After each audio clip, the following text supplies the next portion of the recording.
মন তোকে দফন করিবে রে, আজ মন মোর চঞ্চল রে। মা কান্দিবে বেটারে বেটা, বোন কান্দিবে ভাই।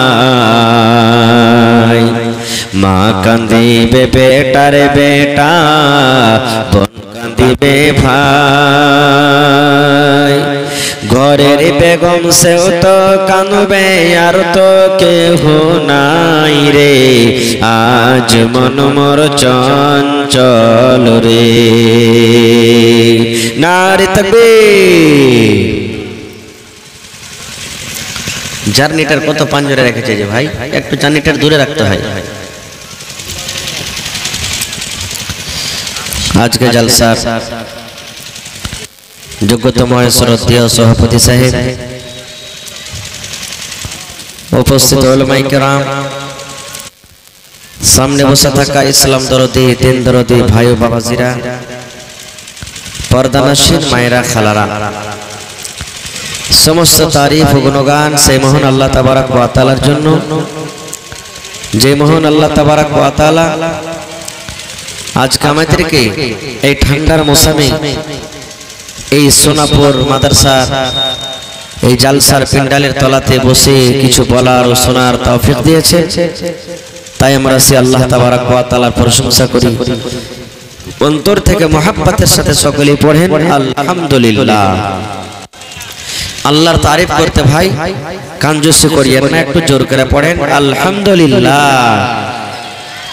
তারপর আমাদের শেষ নবী হযরত মুহাম্মদ রাসূলুল্লাহ পড়েন সাল্লাল্লাহু আলাইহি ওয়াসাল্লামের পর ওয়াগনন দারুদ শরীফ শান্তির ধারা বর্ষিত হোক, আমিন। আল্লাহুম্মা সাল্লি আলাইহি আল্লাহুম্মা বারিক আলাইহি। ভাই মুসলমান, আমরা যদি কোন মানুষের তারিফ করি, ভাই তুমি নেককার, ভাই তুমি দিনদার, তোমার দিল বড়, তুমি এই তুমি ওই, তোমার মনটা খুশি হবে না? হবে না? জোরে বলেন হবে না? হবে না? তো আল্লাহ তাবারক ওয়া তাআলা যদি আমরা তারিফ করি আলহামদুলিল্লাহ, মানে সমস্ত তারিফ হলো আল্লাহর জন্য, তা আল্লাহ তাআলা কত খুশি হবে, কত খুশি হবে। তা আল্লাহ তাবারক ওয়া তাআলার তারিফ করতে হয়। কোন কাজ আপনার হইলো, খুশি হয়েছে আলহামদুলিল্লাহ পড়েন আপনি। খানা খাওয়ার পর আলহামদুলিল্লাহ আমরা পড়ছি, তা আল্লাহ তাবারক ওয়া তাআলার তারিফ করতে হয় আমাদেরকে। ভাই মুসলমান, আমি আপনাদের সামনে কোরআন মাজিদের কয়েকখানা আয়াত তেলাওয়াত করেছি, সাথে আল্লাহর নবী মুহাম্মদ সাল্লাল্লাহু আলাইহি ওয়াসাল্লামের এখানে হাদিস পড়েছি। আয়াত হাদিসকে সামনে রেখে আমি আমার বক্তব্য ইতি করব। আমা তাওফিকি ইল্লা বিল্লাহ। আল্লাহর কাছে দোয়া করি রব্বুল আলামিন আমি যা কিছু বলবো যেন সহিহ হাদিস এবং কোরআন থেকে বলতে পারি, এবং সাথে সাথে আমরা সকলে আমল করতে পারি, তার জন্য আল্লাহ আমাদেরকে তৌফিক দেন। পড় আল্লাহুম্মা আমিন। ভাই মুসলমান, ইলম শেখার কোনো বয়স নেই, আছে কি? ইলম শেখার কোনো বয়স আছে ভাই? কোনো বয়স নেই। আমার উলামারা স্টেজে বসে আছেন, আল্লাহর নবী মুহাম্মদ সাল্লাল্লাহু আলাইহি সাল্লাম বলেছেন তলাবুল ইলমি ফারিজাতুন আলা কুল্লি মুসলিম। প্রত্যেক মুসলমান, নর হোক কিংবা নারী হোক, বেটা ছেলে হোক বেটি ছেলে হোক, বুড়া হোক বুড়ি হোক, জওয়ান হোক যুবতী হোক, প্রত্যেক মুসলমানের কথা বলা হয়েছে যে ছোট থেকে নিয়ে বড় পর্যন্ত ইলম শেখাটা ফরজ বা ওয়াজিব। ইলম শিখতে হবে, ইলম না শিখেন তো জীবনটা অন্ধকার। তা আল্লাহর নবী মুহাম্মদ সাল্লাল্লাহু আলাইহি ওয়াসাল্লাম বলেছেন তলাবুল ইলমি ফারিজাতুন আলা কুল্লি মুসলিম। প্রত্যেক মুসলমান, নর হোক কিংবা নারী হোক, বড় হোক ছোট হোক, বুড়া হোক বুড়ি হোক, জওয়ান হোক যুবতী হোক, ইলম শেখাটা হলো ফরজ। এবারে ইলম কিভাবে শিখতে হবে? এই যে মাদ্রাসা আছে, সোনাপুর মাদ্রাসা, ডোমরা মাদ্রাসা, কারাঙ্কে মাদ্রাসা, বাড়িঘাট মাদ্রাসা, বিভিন্ন রকম মাদ্রাসা গ্রামে আছে। মাদ্রাসাতে বড় মানুষ পড়িতে যায় না, যাইছে কারা? ছোট ছোট আপনাদের বাচ্চারা, বাচ্চিরা, বেটারা, বেটিরা বই খাতা নিয়ে তারা পড়ালেখা করতে যায়। এটার নাম হলো একটা ইলম শেখা, এটা একটা জায়গা। মাদ্রাসা মানে মাদ্রাসা মানে পড়ার জায়গা, মাদ্রাসা শব্দের মানে হলো পড়ার জায়গা। তো পড়িতে যাই। আজকে যে আপনারা জালসা শুনতে এসেছেন, আসলে জালসা শুনতে আসেননি, ওয়াজ শুনতে এসেছেন। কি শুনতে এসেছেন? জোরে বলে, একটু কথা বলবেন। কি শুনতে এসেছেন? জালসা শব্দের মানে হলো বসা। এই যে আমরা ভাষাতে বলি জালসা শুনতে যাবি না, যে সোনাপুর মাদ্রাসায় জালসা, যে চল, বেশিরভাগ লোক বলি নাকি। আসলে জালসা কথাটার মানে হলো বসা, বসা। আমরা বসতে এসেছি, এবার বসবো, তাহলে তো ওয়াজ শুনবো। আর মেলায় ভাই জালসা শুনতে এসেছে, কিন্তু ওই এখনো রোড রোড ঘুরে বেড়াইছে। তো কখন বসবে যে ভাই? কখন বসবে, কখন শুনবে? তো ওয়াজ শুনতে এসেছেন আপনারা। এটা হলো একটা শিক্ষার জায়গা। মসজিদে খুতবা হয় প্রত্যেক জুমাতে, জুমাতে হয় কি হয় না ভাই? ওইটা হলো একটা শিক্ষার জায়গা। ঈদ বকরিদের দিন ওখানে খুতবা হয়, ওটা হলো কি একটা শিক্ষার জায়গা। কিংবা কোন নর কিংবা কোন নারী কোন মশলা, কোন দিনের কথা, কোন দুয়া, কোন সূরা শিখার দরকার আছে, কোন মাওলানার কাছে চলে গেলেন, কিংবা যে ভাইয়েরা জানছেন ভালো ওর কাছে চলে গেলেন, জিজ্ঞাসা করে নিলেন। এটা হলো শিখার তারিকা। লজ্জা করতে হবে না। লজ্জা করতে গেলে জীবনে ইলম শিখতে পারবে না। কারণ হযরত আবু বকর রাদিয়াল্লাহু তাআলা আনহুকে আল্লাহর নবীর এটা শ্বশুর, আল্লাহর নবী সাল্লাল্লাহু আলাইহি ওয়াসাল্লামের শ্বশুর। হযরত ওমর রাদিয়াল্লাহু তাআলা আনহুকে আল্লাহর নবীর এটা শ্বশুর। হযরত আলী রাদিয়াল্লাহু তাআলা আনহুকে এটা আল্লাহর নবীর জামাই। হযরত উসমান রাদিয়াল্লাহু তাআলা আনহুকে এটা আল্লাহর নবীর জামাই। এরকম আরো সাহাবায়ে কেরাম আছেন। বলার উদ্দেশ্য হলো যে শ্বশুর হবেন, যে জামাই হবেন, ওরা ছোট বয়সের হবে না বড় বয়সের হবে? ভাই একটু বলেন তো, জোরে বলেন। বড় বয়সের হবে। যারা শ্বশুর হবেন, জামাই হয়ে গেছে, বেটি হয়ে গেছে, তো বড় মানুষ না হবে যে ভাই ওরা ইলম শিখেছেন আল্লাহ নবীর কাছে। এর মানে বোঝা গেল কি ইলম শেখার কোনো বয়স নেই। যখন আপনার দরকার ইলম শিখেন। আজকে কিছু দামি কথা দিয়ে যাব আপনাদের কাছে। যেমন আল্লাহ নবীর দরবারে একজন মহিলা এসে নবীকে প্রশ্ন করছে, মহিলা, আর আল্লাহ নবীর স্ত্রী উম্মে সালমা রাদিয়াল্লাহু তাআলা আনহা নবীর পাঞ্জরে বসে আছেন, স্বামী স্ত্রীতে গল্প করছেন। আর সেই মহিলাটা এসে আল্লাহ রাসূলকে বলছেন কি, আল্লাহর নবী গো, আল্লাহ রাব্বুল আলামিন হক কথা বলতে লজ্জা করে না।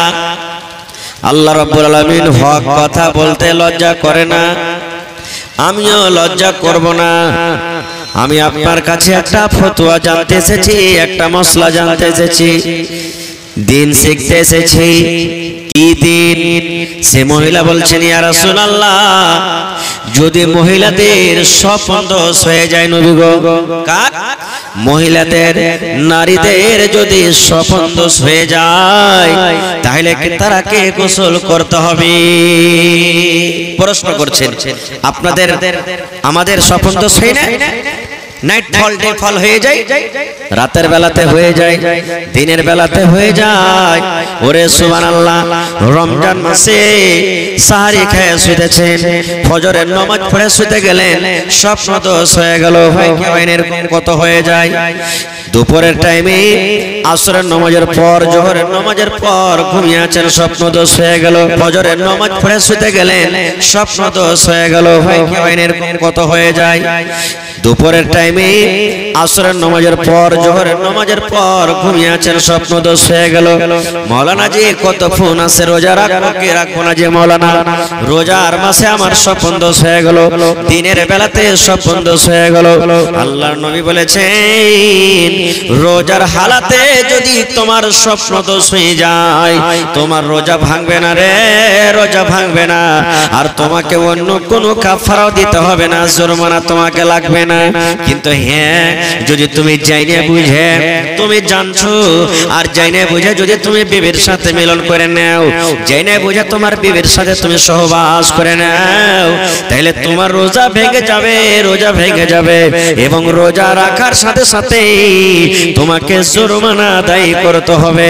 যতক্ষণ তুমি জরিমানা না দিবি, যতক্ষণ তুমি কাফারা না দিবি, ততক্ষণ পর্যন্ত আল্লাহ রাব্বুল আলামিন তোমার গুনাহকে maaf করবেন না।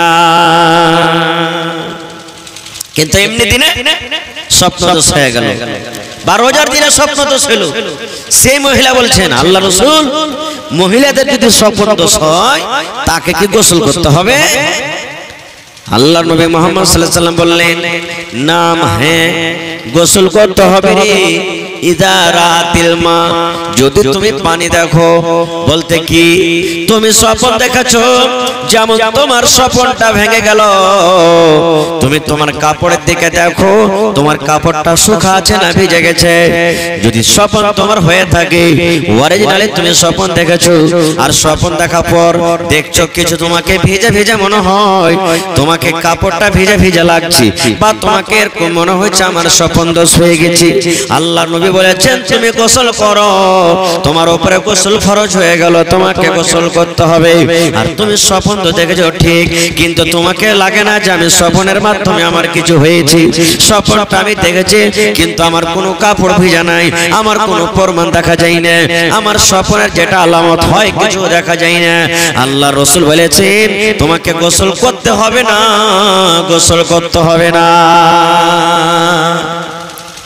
তাহলে আরো কিছু কথা আছে, আমি দিকে যাব না, খুব বলার উদ্দেশ্য হলো এই যে মহিলারাও আল্লাহর নবীকে জিজ্ঞাসা করেছেন শেখার জন্য। মহিলা তো মহিলা, নবীরা পর্যন্ত ইলম শিখতে গেছেন। কারা? নবীরা পর্যন্ত ইলম শিখতে গেছেন। বলবেন কেমন কথা যে মাওলানা জি, মিথ্যা গল্প বলবো না। সূরাতুল কাহাফ কোরআনে আছে, দেখবেন 15 পারা থেকে শুরু হয়েছে, 16 পারাতে শেষ হয়েছে সূরাতুল কাহাফ। যেই সূরাটার ব্যাপারে আল্লাহ রাসূল বলেছেন প্রত্যেক জুমাতে আপনাকে পড়তে হবে, প্রত্যেক জুমাতে, নর হোক কিংবা নারী হোক, প্রত্যেক জুমার দিন আপনাকে পড়তে হবে। ওর খুব ফজিলত আছে, আমি ওদিকে যাব না।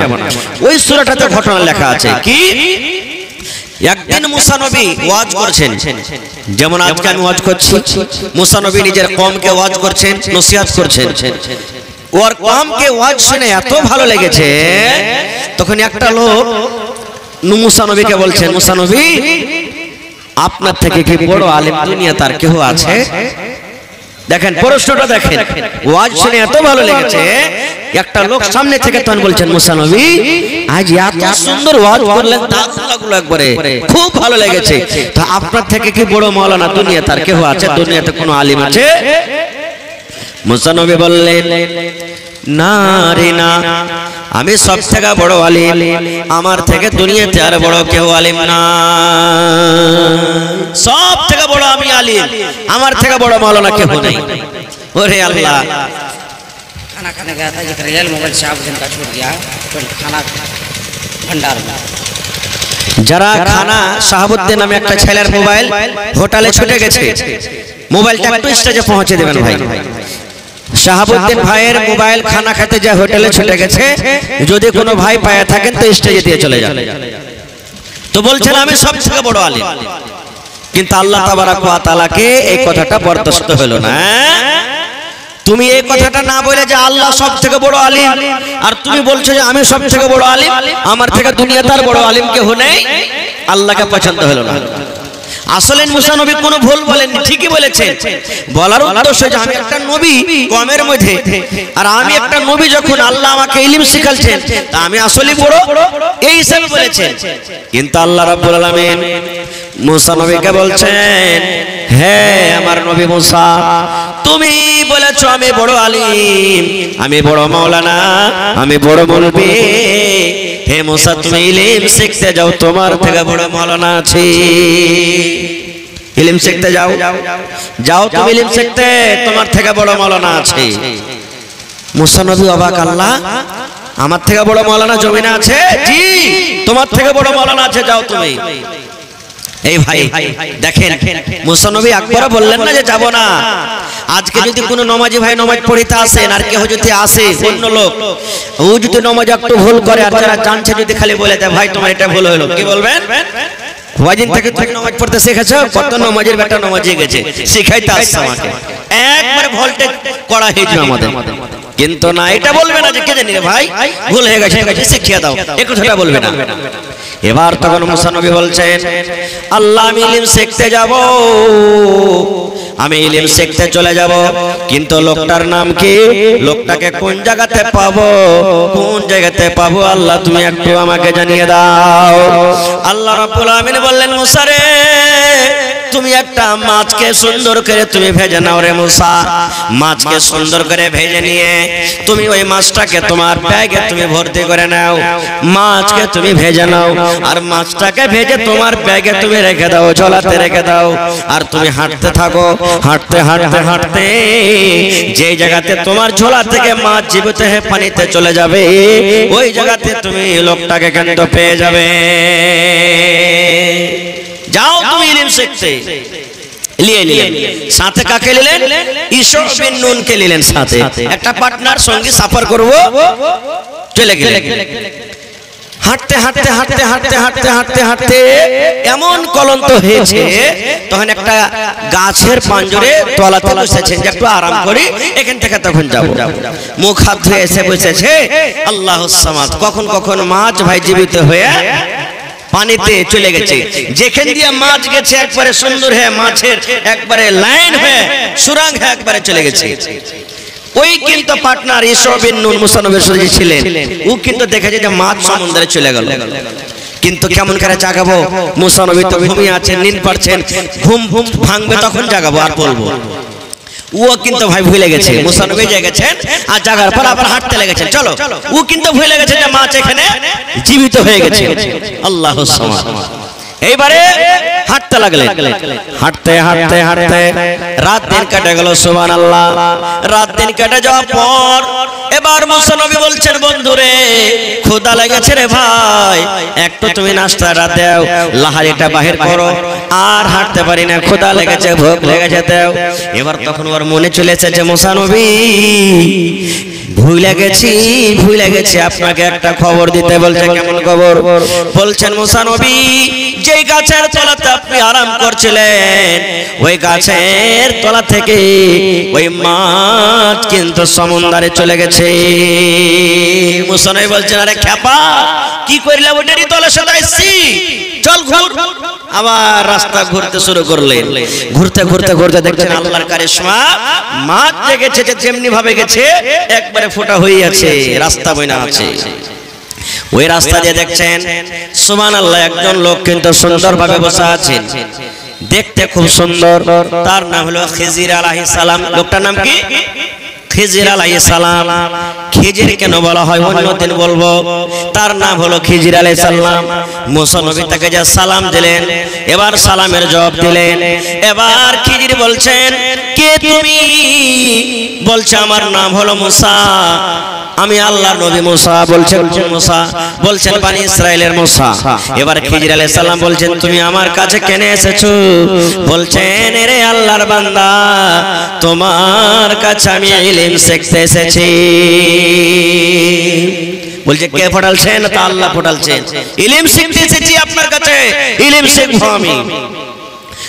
শিখতে পারবে কি পারবে না তার আগে খিজির আলাইহিস সালাম মুসা নবীকে বলছেন, তুমি ঘুরে চলে যাও বাড়ি, ঘুরে চলে যাও। বলছে, কেমন কথা? বলছে, আমার ইলম তুমি শিখতে পারবে না, তুমি ঘুরে চলে যাও। দেখেন একজন নবী, তার ব্যাপারে বলছেন তুমি শিখতে পারবে না, ঘুরে চলে যাও। বলছে, না ঘুরে যাব না, ইলম শিখতে এসেছি, তো ইলম শিখবই শিখবো, আমি ঘুরে যাব না। ঠিক আছে, আমি যেটা কাজ করব তুমি মুখটাকে বন্ধ রাখবে। খিজির আলাইহিস সালাম বলছেন, যখন তুমি ইলম শিখতে এসেছো, তা আমি যে কাজটা করব তুমি ফুট করে কিছু বলিও না, মুখটাকে বন্ধ রাখবে।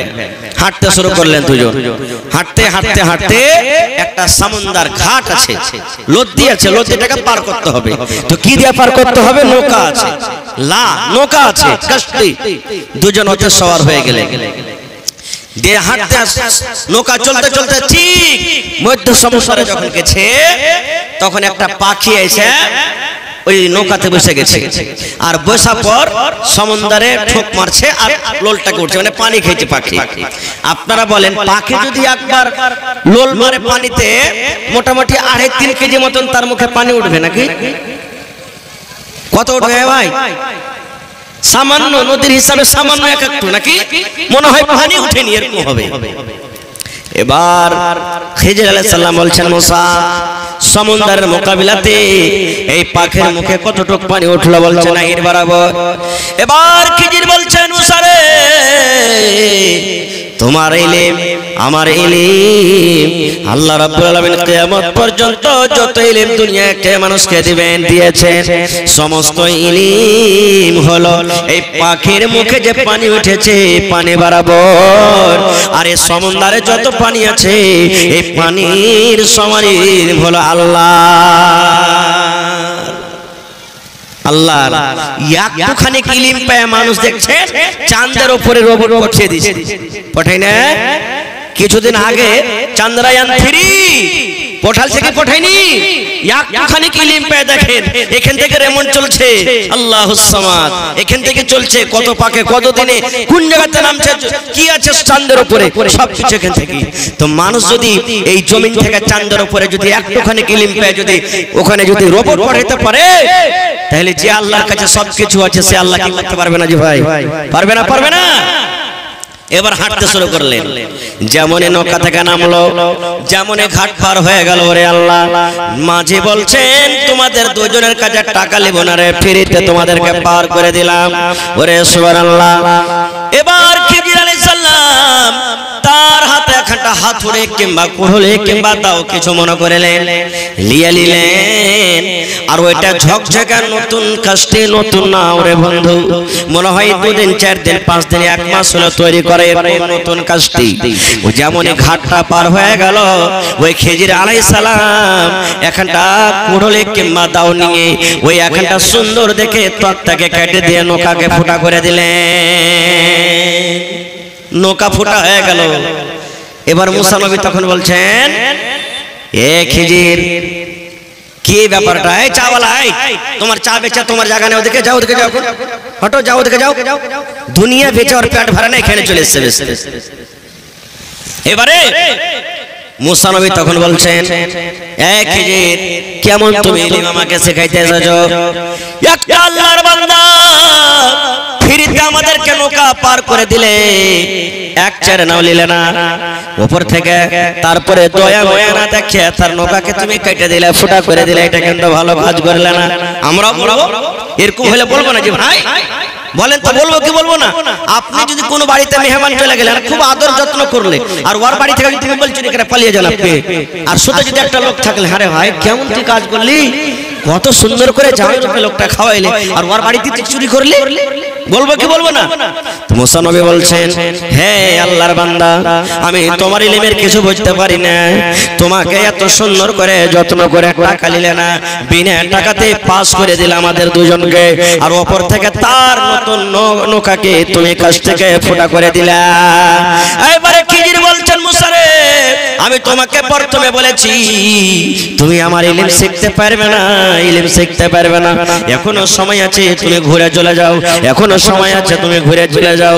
এইবারে মুসা নবী বলছেন, আমাকে মাফ করে দাও, আর কিন্তু আমি বাধা দেব না, প্রথম ধাক্কা মাফ করে দাও, আর বাধা দেব না। খুব হাঁটতে শুরু করলেন, হাঁটতে হাঁটতে হাঁটতে, এটা কোন চক বলছেন আপনারা? এই চকটা যে এখানে আছে সোনাপুর চক, এই ধরনের চক একটা, 5টা 7টা 10টা ছেলে পেলে খেলছে।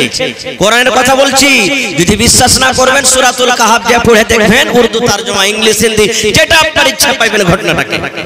এবারে 5টা 7টা 10টা ছেলে পেলে কিছু খেলছে। এবারে হাঁটতে হাঁটতে এবার খিজির আলাইহিস সালাম কি করলেন, এখানটা তলোয়ার নিয়ে কিংবা এখানটা ছোরা নিয়ে কিংবা একটা চাকু নিয়ে ওই ছেলেটাকে মার্ডার করে দেওয়া হলো, ছেলেটাকে কাটার করে দেওয়া হলো, ছেলেটাকে জবাই করে দেওয়া হলো। যেমনই ছেলেটাকে জবাই করে দেওয়া, এইবারে মুসা নবীর কিন্তু মুখটা আর বন্ধ হয় না। বলছেন, আল্লাহর বান্দা, এই ছেলেটা খেলা ছিল, এই ছেলেটা তো আমাদেরকে গালি দেয়নি, এই ছেলেটা কোনো কথা বলেনি, এই ছেলেটা আমাদের গোত্রে ধুলাও দেয়নি, আমাদের গালি দেয়নি, ও নিজের ধুনে খেলা ছিল, এই খেলাতে আছে। আর বিনা অপরাধে একটা মাসুম বাচ্চাকে কেন তুমি মার্ডার করে দিলে, একটা মাসুম ছেলেকে কেন মার্ডার করে দিলে? এটা কাজ কিন্তু তোমার ভালো হলো না। বিনা অপরাধে একটা ছেলেকে তুমি মেরে দিলে, তখন খিজির আলাইহিস সালাম বলছেন, মুসা আমি তোমাকে প্রথমে বলেছিলাম তুমি আমার ইলম শিখতে পারবে না, তুমি ঘুরে চলে যাও, ঘুরে চলে যাও। দুইবার হয়ে গেল, আর তুমি আমার ইলম শিখতে পারবে না, তুমি এখান থেকে ঘুরে চলে যাও। এইবারে মুসা নবী বলছেন, এ আল্লাহর বান্দা খিজির, আমি ভুলে গেছিলাম, কথাটা ভুলে গেছিলাম যে আমাকে বাধা দিতে হবে না, বাধা দিতে হবে না, আমি ভুলে গেছিলাম। এইবারে আপনি আমাকে মাফ করে দেন, আর আপনাকে আমি বাধা দেব না। যদি আমি এবার বাধা দিই আমি নিজের মনে ছেড়ে চলে যাব, আপনি আপনার কাজ করেন আর আপনাকে বাধা দেব না। হাঁটতে লাগলেন, হাঁটতে হাঁটতে ধরেন ডোমরা গ্রাম চলে গেল, পার্শ্বে ডোমরা গ্রাম, এরকম একটা গ্রামে চলে গেল। গ্রামের এক মাথা থেকে খাইতে চাইলে যে ভাই খেতে দাও, আমরা মুসাফির মানুষ, পেটে জ্বালা লেগেছে, ভোক লেগেছে, খাইতে দাও, কেউ দিলে না খাইতে। ওই বাড়িতে দিলে না, এই বাড়ির লোক দিলে না, ওই বাড়ির লোক দিলে না, এই বাড়ির লোক দিলে না, ওই বাড়ির লোক দিলে না। এই করতে করতে করতে করতে করতে গোটা গ্রাম পার হয়ে গেল, 400 500 700 1000 গ্রামের পার হয়ে গেল, কিন্তু গ্রামের লোক কেউ দুটা খানা দিল না। গ্রাম পার হয়ে গ্রামের মাথাতে শেষে এখানটা দেওয়াল ছিল, দেওয়ালখানটা উল্টে পড়ছিল, টেনহাট পড়িয়ে আছে, এই মনে হয় উল্টে যাবে, এরকম হয়ে আছে। খিজির আলাইহিস সালাম এরকম করে হাত দিয়ে দেওয়ালখানটাকে সোজা করে দিলেন। দেওয়ালখানটা পড়তে যাচ্ছিল, দেওয়ালখানটা পড়ে কেনে যায়, কার না কার দেওয়াল, তখন হাত দিয়ে করে সোজা করে দিলেন। মুসা নবী কেন সহ্য করতে পারলেন না, কি বলছেন, খিজির কেমন কাজ করলে তুমি, তোমার কাজ আমি বুঝতে পারি না। গোটা গ্রামের কাছে তুমি খানা চাইলা, কেউ তোমাকে খানা দিলে না, কোন বাড়ির লোক পেটে দুটা দানা দিল না, আর তুমি একটা টাকা না নিয়ে ফিরতে একটা দেওয়ালকে তুমি কেন সোজা করে দিলে? দিলে তো দিলে, মজদুরি কেন নিলে না? বিনা টাকাতে দেওয়ালটা কেন তুমি সোজা করে দিলে? হে খিজির, গোটা গ্রামের লোক তোমাকে খেতে দিলে না, বাড়িতে বাড়িতে তুমি খানা চাইলে, কেউ তোমাকে দুটা দানা দিলে না, আর তুমি ফিরিতে একটা দেওয়ালকে সোজা করে দিলে, এটা বুঝতে পারলাম না। এইবারে খিজির আলাইহিস সালাম বলছে, হে আল্লাহর নবী মুসা, আর নয়, স্টপ স্টপ স্টপ, মানে এখান থেকে রুকে যাও, আর তোমাকে আমি আগাতে নিয়ে যাব না, আর তোমাকে আগা নিয়ে যাব না। তুমি আমার ইলম শিখতে পারবে না, তুমি শিখতে পারবে না, তুমি চুপ থাকতে পারবে না, তুমি চলে যাও, চলে যাও মুসা রে, তুমি আমার ইলম আর শিখতে পারবে না। আল্লাহর নবী বলেছেন, যদি মুসা নবী সবর করতে পারতেন, যদি মুসা নবী ধৈর্য ধরতেন, তাইলে সেই দিন খিজিরের কাছ থেকে ওরে আল্লাহ কত কত কথা, কত কত ইলম শিখতেন, সেটা আল্লাহ জানেন। এইবারে মুসা নবী হাঁটতে শুরু করেছেন, এরকম টাইমে খিজির আলাইহিস সালাম বলছেন, আয় আল্লাহর নবী মুসা, আমি 3 জায়গাতে 3টা কাজ করব রে। প্রথম ফিরিতে পার করলে কিন্তু নৌকার তক্তাকে আমি কেটে দেব।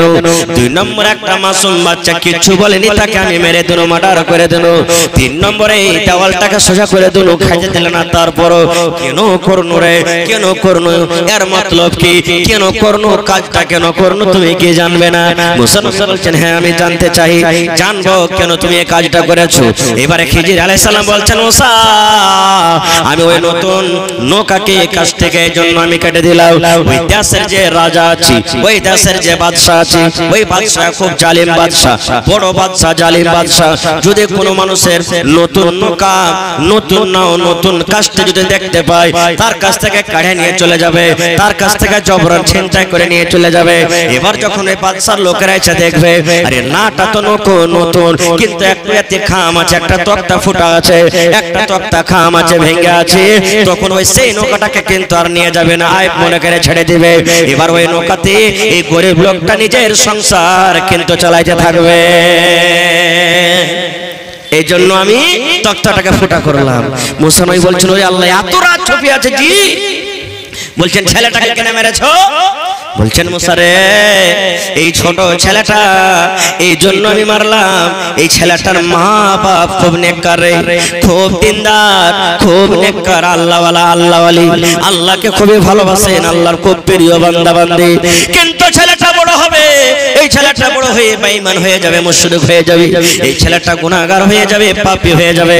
আর আমার ডর হলো আল্লাহ রাব্বুল আলামিন আমাকে এই ইলমটা দিয়েছেন জানার জন্য যে এই ছেলেটা যখন বড় হবে এই ছেলেটার ময়াতে মুহাব্বতে মা বাপ হতে পারে বেদিন হয়ে যাবে, মা বাপ তার গুনাহগার হয়ে যাবে, মা বাপ তার পাপী হয়ে যাবে। আর যখন আল্লাহর বান্দা কেউ পাপী হয়ে যাবে আল্লাহ রাব্বুল আলামিন তাকে জান্নাত না দিয়ে জাহান্নাম দিবে।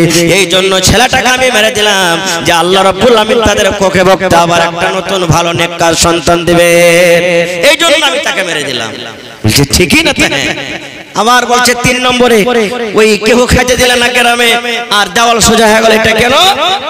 বলছেন মুসা এই জন্য আমি দেওয়ালটাকে সোজা করে দিলাম। গ্রামের লোক কেউ খাইতে দিলে না, এটা ভালো কথা আমি জানছি, কিন্তু মুসা এই যে দেওয়ালটা আমি সোজা করলাম এই দেওয়ালটা কোনো ধনী মানুষের নয় রে, কোনো মালদার লোকের নয়, দুটা ইয়াতিম বাচ্চার জমিন, ওরা দুটা ভাই, দুটা নওজওয়ান, দুটা যুবক, ওরকে বাপ মারা গেছে, দুনিয়াতে বাপ নাই, দুনিয়া থেকে বাপ চলে গেছে। আর এই দেওয়ালের ভিতরে তলাতে খাজানা আছে, সোনা আছে, চাঁদি আছে, হীরা আছে, মতি আছে, জওহর আছে, কিনতে কিনতে দামি দামি জিনিস এই দেওয়ালের তলাতে আছে। দেওয়ালটা যখন উল্টে যাবে ওরে সুবহানাল্লাহ, গ্রামের লোকেরা এসে হয়তো সোনাটা নিয়ে চলে যাবে, খাজানাটা নিয়ে চলে যাবে, এবারে ছেলেটা কিন্তু মাহরুম হয়ে যাবে, দুইজন ইয়াতিম বাচ্চা। এই জন্য দেওয়ালটা সোজা করলাম। এই ছেলেরা বড় হবে আর বড় হওয়ার পর দেওয়ালটাকে ভাঙবে, আর ভাঙার পর তার ভিতরে যত বাপের রাখা খাজানা আছে, মাল আছে, ওই খাজানাটা ছেলেদের হয়ে যাবে। এই জন্য দেওয়ালটাকে আমি সোজা করে দিলাম।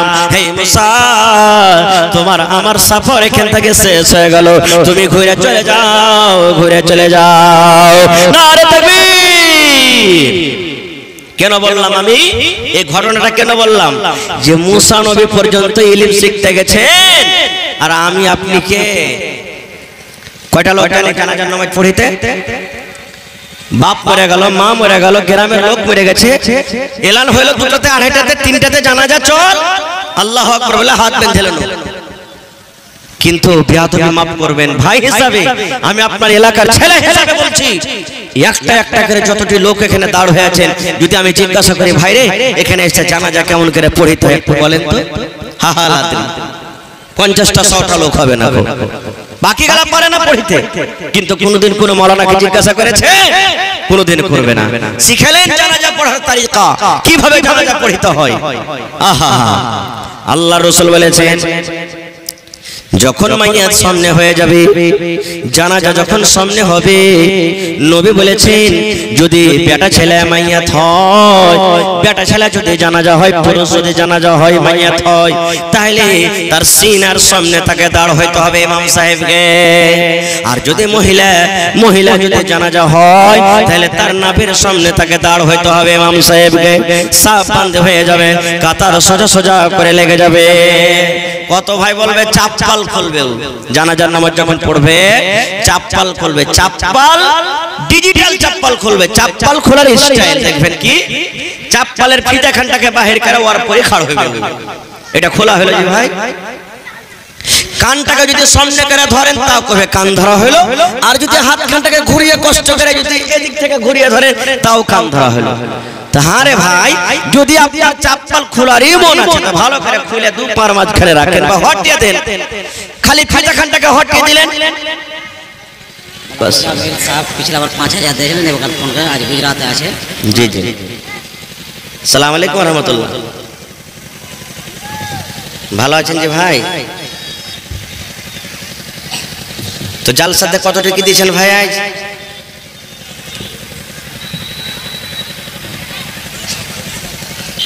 একটু বাড়ানে বেকার, 1 বছর পর জালসা হয়েছে, ডাবল করে দেন এ বেকার, 10,000 করে দেন। জি জি আচ্ছা পরে দেন, কিন্তু আপনি 10 করে দেন।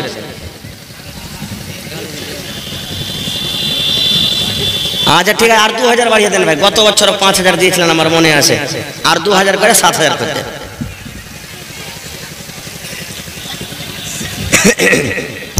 আচ্ছা আচ্ছা ঠিক আছে, 5000 দিলেন। লাঠিধারী ভাই যতগুলো আছে মায়া লোককে रास्ता पूरा जाम कर दे 2-3 जगह ते जल्दी करा दौड़ाओ रास्ता जाम कर दीजिए मालो करा के जल्दी करा लाठी धारी भाई যতগুলা আছো রাস্তাতে যাও ডোহারে ডোহার কয়েক জায়গা জাম করে দিয়েছে মায়ালোকে জলদি করা যাও কমিটির লোক ভাই মুসলমান জানাজা পড়ার তারিকা কিভাবে পড়তে হবে আমি কথাটাকে একটু সাগা করে আমি শেষের বেলাতে যদি আমি সময় পাই ইনশাআল্লাহ আপনাদেরকে বলবো তার আগে আল্লাহুস সামাদ দেখিয়ে মাদ্রাসার জন্য আমার 10টা পর্যন্ত টাইম আছে আওয়াজে বুঝতে পারছেন যে একটু আমার ঠান্ডা লেগে গেছে ঠান্ডা ভাব মনে হচ্ছে তবে আইসেছি আজকে আপনাদের সামনে কারণ আপনি আমাকে খুব ভালোবাসেন আপনারা আর আমি আপনাকে ভালোবাসি তবে কমিটির লোককে বলবো মা খালারকে পেন্ডালের চাদর দেন গেছে চাদর নিয়ে চাদর দিয়ে দেন যারাকে দায়িত্ব দিয়েছেন মা খালারকে পেন্ডালে চাদর দেন মায়েরা খালারাকে বলবো যে আপনারা চাদরে মন খুলে খুলে দান করবেন আর আপনাদের মধ্যে থেকে ভাই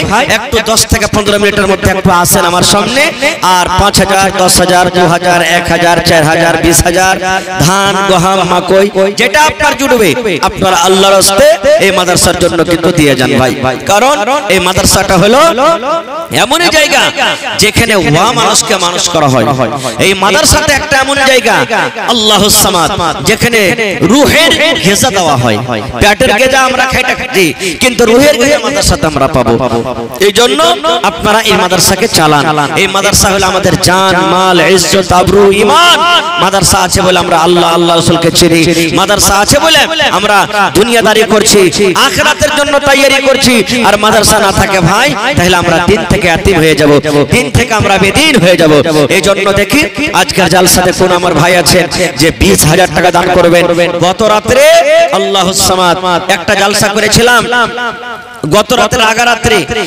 এই আপনার গিদারমারিতে জমিন চাইলাম 1 কাঠা একজন আল্লাহওয়ালা বীর মুজাহিদ সাগীর নামে 1 কাঠা জমিন দান করে দিয়েছেন মাদ্রাসাতে আজকে দেখি সোনাপুর মাদ্রাসার জন্য কোন আমার ভাই মা খালা দাদি নানি কেউ নেই 1 ডিসমিল 1 কাঠা জমিন দান করবেন কিংবা 1 কাঠা জমিনের দাম যা হবে এই মাদ্রাসাতে দান করে দিবেন আসেন তো দেখি মাদ্রাসার হেড মুরবি 5000 হ্যাঁ আমার মাদ্রাসার হেড মাওলানা নুরুল হুদা সাহেব মাশাআল্লাহ সব জালসাতে কিন্তু দান করে মা মারা গেছে হায়রে মা মানে দয়া 5000 টাকা দান করেছে মাশাআল্লাহ জাযাকাল্লাহ হায়াকাল্লাহ বারাকাল্লাহ রব্বানা যালামনা আনফুসানা ওয়া ইল্লাম তাগফির লানা ওয়া তারহামনা লানাকুনান্না মিনাল খাসিরিন রব্বানা আতিনা في الدنيا حسنة وفي الآخرة حسنة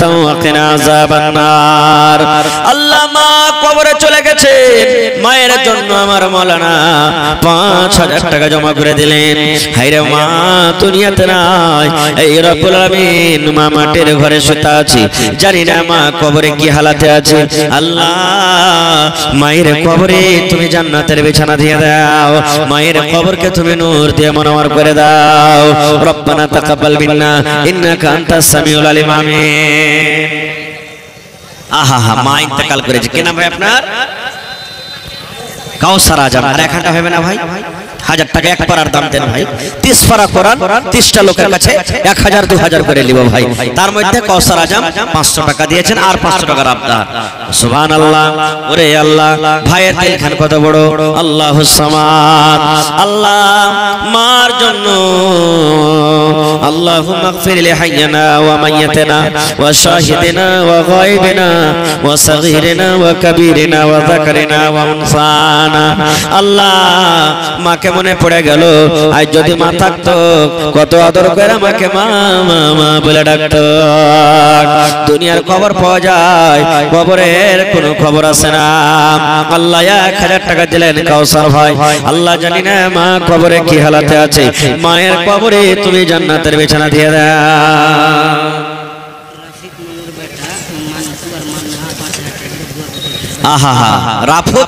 রাফিক মামুর বেটা মান্টু ভাই মার জন্য 5000 মা বেঁচে আছে কি বেঁচে আছে মা। আহারে দেখো আল্লাহ সুবহানাল্লাহ, নবী বলেছেন যখন মা বাবার জন্য ছেলেরা দান করে, বেটা বেটিরা দান করে, আল্লাহ রাব্বুল আমিন ওই দানটা মা বাপকে কিন্তু দিয়ে দেয়। আয় আল্লাহ, মন্টু ভাই আমার মার জন্য আব্বার জন্য 5000 টাকা জমা করে দিয়েছে রব্বুল আলামিন। এই কোরআনের প্রতি মহব্বত, আল্লাহ মাদ্রাসাকে কত ভালোবাসি, নবীকে কত ভালোবাসি, আল্লাহ জাহান্নামের কত ডর, জান্নাতের মনে কত আশা, এই আশা ভরসা রেখে 5000 টাকা জমা করে দিয়েছে রব্বুল আলামিন। 5 লক্ষ টাকা মনে করে তুমি কবুল করে নাও। মনের আশাকে আল্লাহ পুরো করো। আল্লাহ মাকে ভালো রাখো, আব্বাকে তুমি ভালো রাখো। আল্লাহ যতদিন দুনিয়াতে বাঁচবে পাক্কা সচ্চা তুমি নামাজি করে রাখো। রব্বানা তাকাব্বাল মিন্না ইন্নাকা আনতাস সামিউল আলিম।